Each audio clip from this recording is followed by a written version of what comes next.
What's up, guys? We're launching a new show in for the Spiz.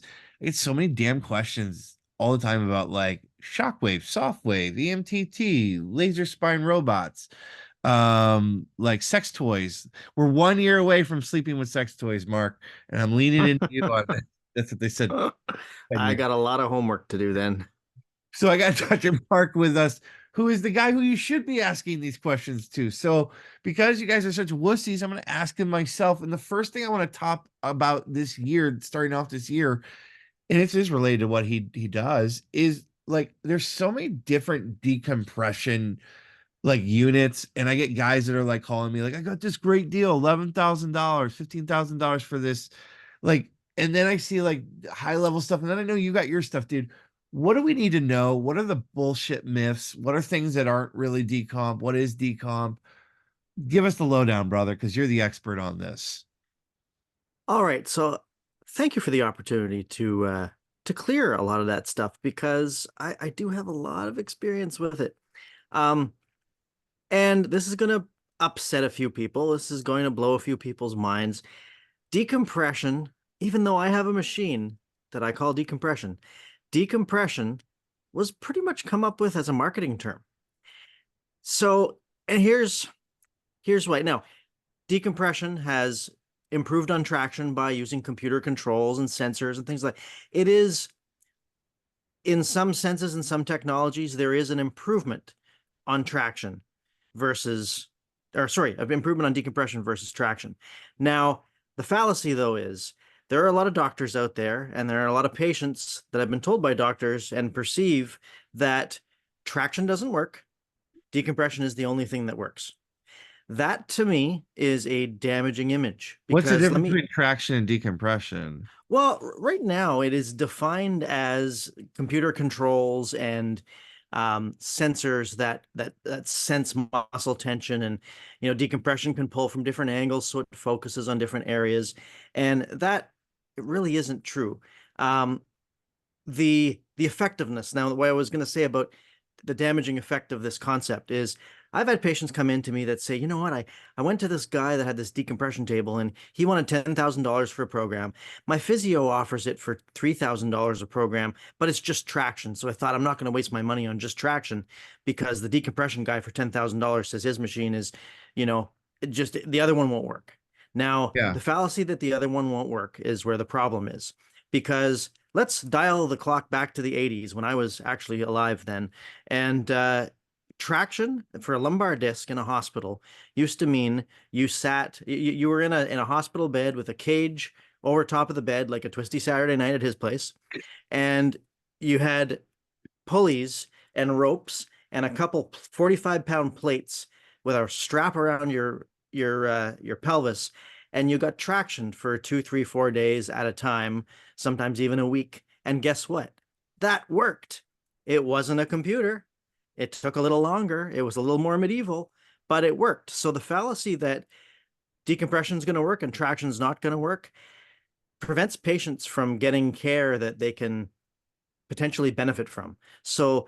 that's where I kind of want to clear things up is that patients, you got to try different things. And if you're a doctor that wants to offer a DTS system, Triton system that they say, you know, is not decompression, well, guess what? I used those for years. They worked phenomenally well.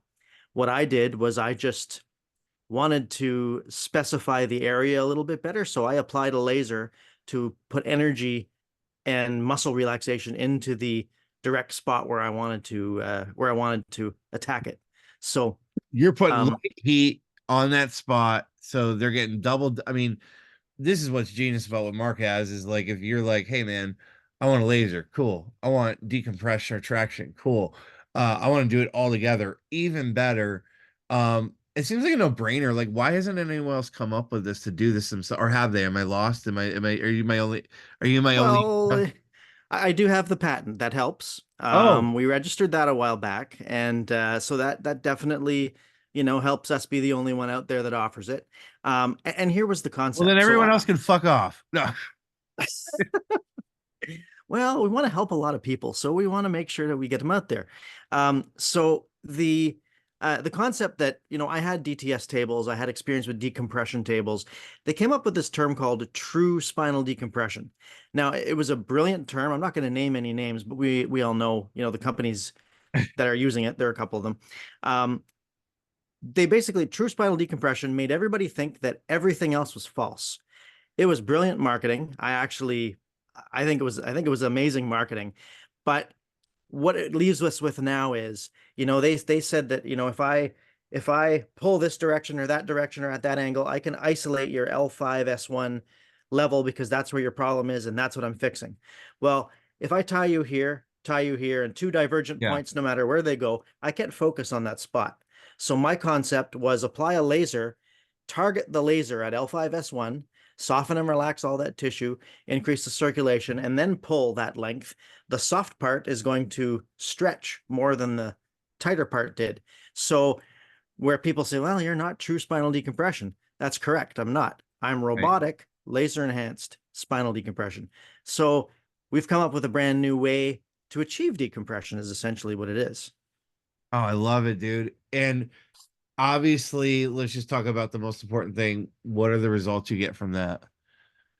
Well, you know what? I have the majority of my patients are patients that have tried everything else, and that includes other decompression systems, and they haven't had results. In fact, I had a guy one time come in, look at my table, say, "Oh, I've been on traction before, and this isn't going to work." And he threw his coffee at the wall and walked out. And then about 2 weeks later, he calls me, and I thought it was to apologize, but he's like, "Listen, I've done more research on your system. I'm really sorry what I did when I came into your office. It does look like it might help me better than the other stuff. Can I come and try it?" And guess what? I don't have to tell you the end of that story. Yeah. So it's basically an option for people who've tried everything else and need new solution. So results have been incredible. It's just a new tool to do different things where other things haven't succeeded. What's the biggest takeaway from this bit today, dude, that people should know about art should take away from about decompression, or what's the number one thing you hope they learn from this today? You know what? I hope doctors learn that they have to have an open mind to new technologies and for the sake of their patients, because new things are going to help more people, and they need to invest in those new things. They can't just rely on all the old things that everybody else is doing. For patients, try everything. Even if somebody says they think it's crazy, I thought red light didn't work. I'm seeing incredible results with red light now. That's because my closed mind said that people shouldn't try it. I'll say with my 20 some years of experience in technology and new things emerging in our field, we should, patients got to try everything. And it's oftentimes just, keep trying new things until something works. Have an open mind. Be open and curious. And if you're open and curious about putting any type of platform technology, before you do anything, shockwave, softwave, ENTT, before you put in a red light sauna, before you put in grounding mats, before you do anything, please, please, please take a moment and hit up Dr. Mark. Give him 5-10 minutes of your time to see if it's the right fit, if he has better resources, if he can solve the problem smarter and more efficient for you. Talk to Dr. Mark first before you do any technology investment, even if it's a great financing deal or anything like that. That's what I get out there a lot of times. It was such a great financing deal. That's not a reason to make a decision all the time. Anyways, love to you, man. Thanks for joining us this week. Next week, we'll Thank see you. Dr. Mark and we'll have a new technology topic for you.